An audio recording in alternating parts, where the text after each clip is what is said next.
கல்வியினுடைய சிறப்பு என்ன தெரியுமா? இந்த இடத்திலே ஒரு சம்பவம் எனக்கு ஞாபகம் வருகிறது.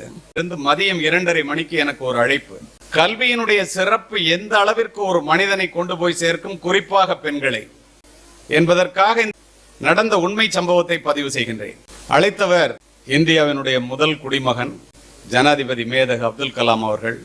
போனை எடுத்தோன்னு என்று சொன்னார், துறையூர் அப்படின்னு ஒரு ஊர் உங்களுடைய மாவட்டத்தில் இருக்கான்னு கேட்டார். ஆமான. 12ஆம் வகுப்பிலே மாநிலத்திலே முதலாவதாக வந்த சரஸ்வதி என்ற ஒரு பெண் தொடர்ந்து மேற்கொண்டு படிக்க வேண்டும் என்று விரும்புகிறாள். ஆனால் அவருடைய பெற்றோர் 17 வயது கூட நிரம்பாத அந்த பெண்ணை அவளுடைய தாய் மாமாவிற்கு 30 வயது வித்தியாசம் உள்ள 47 வயதுடைய தாய் மாமாவிற்கு 2ஆம் தாரமாக திருமணம் செய்து வைப்பதற்கு முயற்சி நடப்பதாக நான் அறிகிறேன். அந்த பொண்ணு படிக்கிறதுக்கு ஏதாவது உதவலாமே, இந்த கல்யாண சட்டப்படி தப்பு இல்லையா, பால்ய விவாகம் அல்லவா என்று கூறினார். அடுத்த 1 மணி நேரத்திலே டிஎஸ்பி இன்ஸ்பெக்டர் எல்லாம் வர சொல்லிட்டு நாங்கள் போனேன். போய் சொன்னோடனே அவங்க அம்மா அப்பா ஒத்துக்கிட்டாங்க, தப்பு தான் சார், நாங்கள் மேரேஜ் பண்ணலை, பட் எங்களுக்கு படிக்க வைக்கிறதுக்கு வசதி இல்லை, அவளை எப்படி படிக்க வைக்கிறதுன்னு தெரியல சார், ராத்திரியெல்லாம் அழுதுகிட்டே இருந்தா மேற்கொண்டு படிக்கணும்னு அப்படின்னு சொன்னாங்க. நான் அந்த பொண்ணுகிட்ட கேட்டேன், நீ எங்கம்மா படிக்கணும்னு நினைக்கிறேன்? திருச்சியில் உள்ள ஒரு மிகப்பெரிய கல்லூரியை சொல்லி குறிப்பிட்ட பாடத்திட்டத்தை கம்ப்யூட்டர் சயின்ஸ் வேணும்னு கேட்டுச்சு. அங்கிருந்தே பேசினேன். அந்த கல்லூரியினுடைய முதல்வர் தான் அப்போதைய துணை வேந்தரும் கூட. சார் நீங்களே பேசிட்டீங்க, நாளைக்கு வர சொல்லுங்க, நான் உடனே என்ன குரூப் வேணுமோ கொடுத்துட்றேன்னு சொன்னாங்க.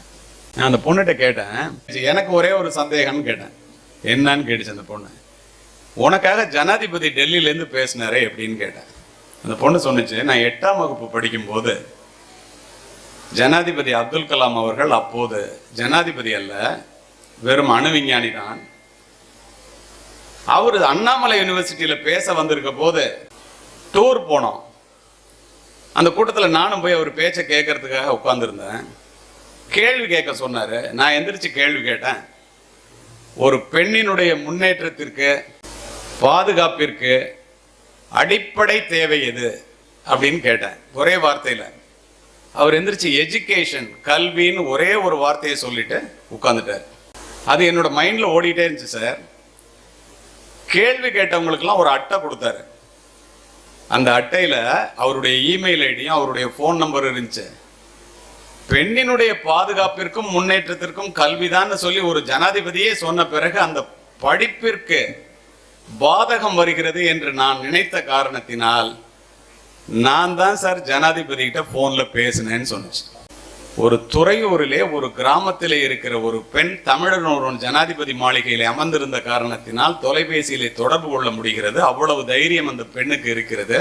உடனடியாக உதவி கிடைக்கிறது, படிப்பை தொடர முடிகிறது. இதோட இது முடிஞ்சிருந்தா அவங்ககிட்ட சொல்லியிருக்க மாட்டேன்.